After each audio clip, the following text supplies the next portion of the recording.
and thank you to our panel again. So, Mr. Patel, you wrote, COs should be included more in the corrections process, and their experience and insights should inform public policy. And Mr. Potter, do you agree with that? Absolutely. And Mr. Patel, you also wrote, no one has more insight into an inmate's likelihood of successfully reintegrating into society than the COs who interact with them daily. Do you also agree with that, Mr. Potter? Absolutely. Can you give me an example on where, an idea that you think, as you represent COs, both on the policy and in particular, if you have a policy on how to address inclusion of COs into the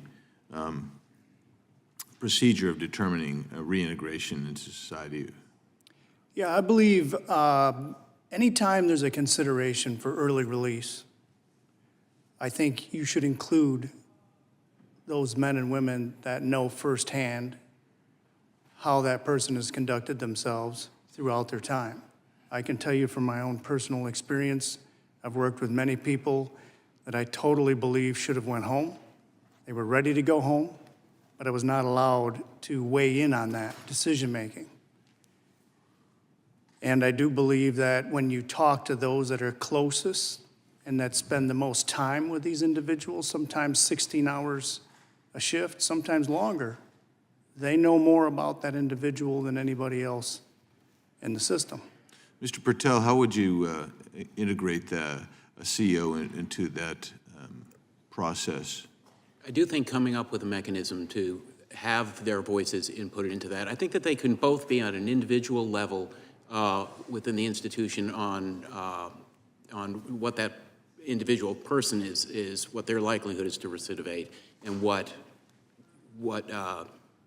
security level they need to be housed at, and all of those things. I think that can be become part of the case file for the individual incarcerated. But I also think that their voices at a more broader policy level could also. Let's get on the adjudication of whether someone should be released early in re-entry first, before we get to broader policy. Sure. And so what I would suggest is that there's an action item for maybe all four of you is to come up with a process and a procedure to be more inclusive of COs.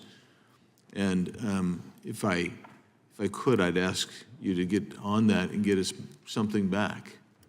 Maybe Mr. Potter, Mr. Patel in particular, you can sit down and do something, because one of the ways that happens is if Congress is aware of it and can actually build on that.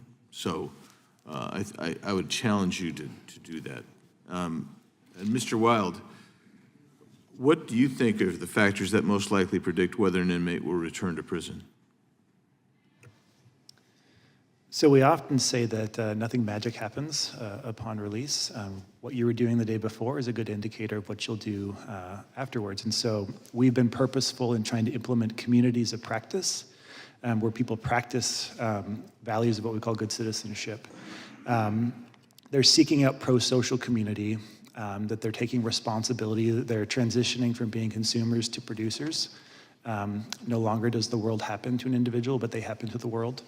That those are some of the greatest factors, and we're situated to come alongside and provide those skills as well as the support for people's change journeys. So, and you've indicated that you've had challenges perhaps working with BOP and getting into the system and using your program. Again, I would urge Mr. Patel, I think that if we don't come out of here with at least a few action items today, we will not have achieved as much as we need to. And I would encourage us to find a way to work with both the COs and the faith-based to see how we can integrate them more fully into helping. Mr. Milton, do you think that might be helpful?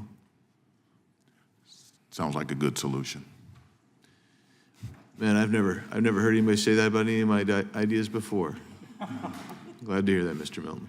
Well, I appreciate your efforts, and I hope that we can actually begin to take some steps to get some action items done and completed to facilitate certainly the reduction of recidivism, because I think that would make all of us happier. So I'll yield back. Thank the gentleman. I will now ask the gentleman from the great state of Tennessee, Mr. Cohn. Thank you, Mr. Chair, and it's an honor to be here on the dais with a high IQ ranking member.